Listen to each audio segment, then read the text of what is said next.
All right. Preheat your oven to 350. I've cut up some little cheese sticks. Got about 3 little slices in here. They're not very thick. And we're going to put them in the oven until they're melted. This is an experiment. I'm not exactly sure what I'm going for yet, but you're coming along for the ride. I hope you enjoy. Buckle up. Buckle up and keep your arms and legs inside at all times. As you can see, my oven's preheating, and I am sticking it in there because I don't have time to waste. I will just keep checking it, and I'll show you what it looks like when it's ready. When it's ready for the next step that I don't know what I'm doing. Okay, my oven is still preheating, and these are just about right where I want them for what I'm experimenting. They might be a little actually too crisp, but we're going with it, okay? Because we don't waste food, and I'm not even sure what I'm doing. So I got them all latticey crispy there. So now, I'm going to add a little teeny bit of this on top. Let me get that opened. Alright, so I was trying to decide if I want to do a quarter or a half. I think a quarter teaspoon is enough. Just kind of leveled off there and just dropped right in the middle. Okay, and we're going to do that to all of these. It's going to be so good. And even if it isn't, we're still going to eat it.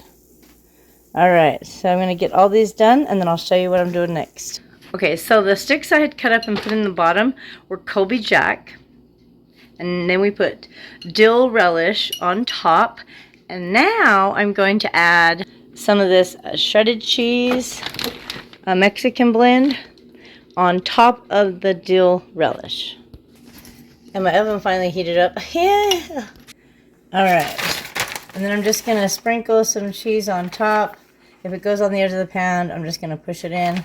We're going to go ahead and get all these filled with cheese. Alright, got them all covered. I'm going to go ahead and put them back in the oven till the top is bubbling and lattice. And let's pray that it works. Oh, it's going to be so good. I just know it's going to be good. Alright, well those are in the oven melting. I've got these. They were Baby Bells. And I cut them in half. And we're going to top them with some everything bagel seasoning and bake them until they're chips. It's going to be amazing. Sprinkle, so you just sprinkle it on there however you want. And it doesn't matter if it goes off on the edges because the cheese is going to melt, and you could always just dip it in there like this and get all the seasoning you want. It's so good. Alright, we'll get these baking. Okay, it's been about 5 minutes. And we're going to let them cool for a little bit and see if the cheese on top is crispy. We don't want it too crispy. So this is something you have to see for yourself. Yep, that's how I like it. Nope, I want it crispier. If you want it crispier, you definitely want to cook it longer. But I think it might be good. We're just going to let it sit for a minute and cool and see. And this is what our Baby Bells are looking like so far. Not ready yet.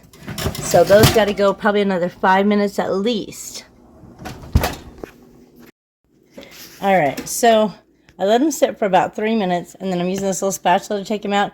The top does still feel kind of soft, so I'm putting them on this upside down so that I can bake them just another minute or two. I think it'll be perfect. One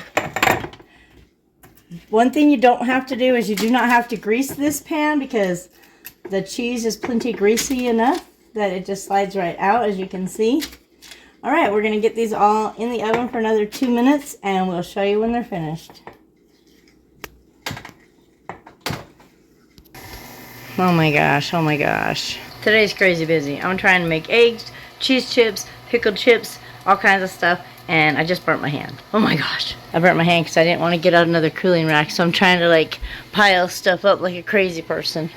Alright, so this is what the Baby Bells should look like. They should start to get a little golden in spots. And then you're just going to let it cool. And then you've got your perfect little chips. And here's my pickle chips. I think they actually could go a little longer. I'm going to stick them back in. The oven's still going because I'm going to make eggs. I'm going to stick those back in. I did them 2 more minutes, but we're going to go another couple minutes and see. Alright, I cooked them for an additional 5 minutes. And now I've moved them to this rack. They still seem pliable and soft. See? But I think as they cool, they will become crisp. And if not, we're just going to eat them because they look amazing. Okay, so these, they just basically snap in half right where you the cheese kind of melted together. So then you get these beautiful little chips. You could break them smaller than that if you want. You could bag them up, but they never last that long. These will all be eaten probably today. So just leave them out and eat them. Just snap them in half. If you wanted a smaller chip, you could break it whatever size you want. But yeah, those are one of our favorite ways to make little cheese chips. And it really doesn't take that long. I don't have an actual time measurement because it depends on the temperature of your oven. So, and then you can top it with anything. You don't have to use everything bagel. We just really like that, but you could use like garlic if you want, or just salt, whatever you want to do. So for my egg patties I'm going to make, or omelets, whatever you want to call them, I've got 2 dozen eggs, 24 eggs, and 2 cups of heavy cream, salt and pepper. Obviously I say to taste, because if you don't like a lot of salt and pepper in your eggs, don't put it in. And you obviously can't taste raw eggs. Come on now. I just guesstimate and it works out well. Now, lots of ways you can do this. A quick way is to make a sheet pan full of eggs. Or if you have an omelet maker, which we do, you can pour the egg in there and it makes perfect little omelets. I think that's what I'm going to do today. Perfect little omelets. Alright, I haven't made these since last July. So I don't remember exactly how much batter you put in here, but I'm going to go with not quite a 1/3 cup and see. Looks like it might be right. You basically just poured in. Well, I guess I spilled it. Alright, so we're going to close it and we'll be back in a sec. Alright, so this omelet maker has 2 lights, and when this one goes off, it's supposedly done. It does get hot on top. The sides are a little warm. Yeah. I don't know if I actually love it or not, but I love the little omelets it makes. Alright, it should be done.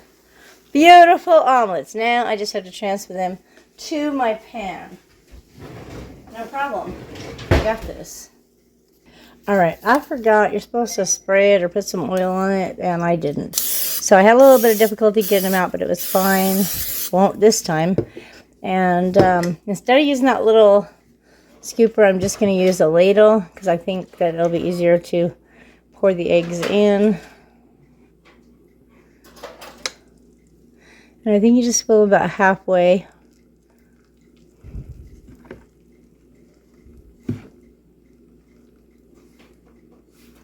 And then let them cook. Alright, so these are done. They should come out nice and easy. Now that I've sprayed it. Easy peasy. Come on.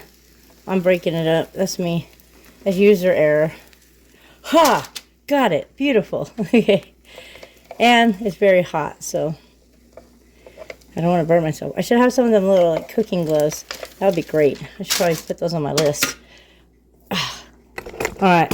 Got 2 done. Those are my first 2. They are great and they taste good, but they kind of got stuck. Alright, I'm going to get all these done and then freeze them for meals later. Alright. Mitchell is going to try our chips here. Find my eggs I'm getting going. Okay. These look amazing. Oh, yes. Let's zoom in. Look at that. Beautiful, glorious. Glistening. Okay. Are they crispy? Mm-hmm. How's the flavor? Really good. Really good. You'd probably be okay without seasoning, but with that seasoning, oh, it's like the best thing. Everything bagel? The best crispy snack you could ever have. Yeah? Mm-hmm. You gonna eat that other piece? Yes, I am. Alright, now Mitch is gonna try the cheese fried pickle that we made. See what he thinks of those. We'll try this fella here. Looks pretty good. Looks very good.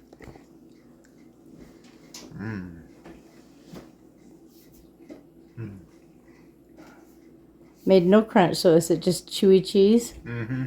So there was no crunch to it at all? Because you just put it all in. I think the outside's hard. You can bake them longer probably, but I think they're not really getting crunchy because the liquid in the relish. So is it a fail? Should we just throw them away? No, it was amazing, especially if you like dill pickle flavored things like I do. That was fantastic. When I touch it and feel it, the outside is hard, so it's not crunchy at all. Well, I mean, like this little edge might be a little bit, but... What if you bit it in half? Oh, it's still chewy. That's just the edge. Just the edge is chewy? If you did this with a pickled chip... You think, oh yeah, because you can pat all the... How they fry them, yeah, they get them really dried out. So no food will be wasted. But this, yeah, this is fantastic. So no food will be wasted? You'll eat it all? Yeah. Even though it's not super crispy? Alright, so I guess next time we'll do dill chips. We didn't have dill chips. We used what we had, and sometimes that's fine. Just use what you have. This was great. Still edible, tastes good. That, we made quesadillas, and we're on to omelets. It's a busy, busy morning. Alright, so we're making us some churros. Since we can't get to Lagoon, we don't have a running vehicle. We're making us some good old churros at home, thanks to San Diablo's Artisan Churros Kit. They're amazing. They're made right here local in Utah, and they sell the kits and easy instructions of how you can make your own at home. Got the little cinnamon and sugar, we put it in here. Came in this cute little bottle. This thing with a tip till we can make perfect churros, and even a caramel sauce you can fill them with. They're so good. Cody's getting one right now. Just filled it up in the middle with caramel. Oh, it's so good, huh? We had about 10 on there. They must have been pretty good, huh? Dad ate 3 of them. And there's our little dulce de leche. Yum, yum! Alright, guys. Take care. I hope you try some of these little recipes, and I will see you in my next video.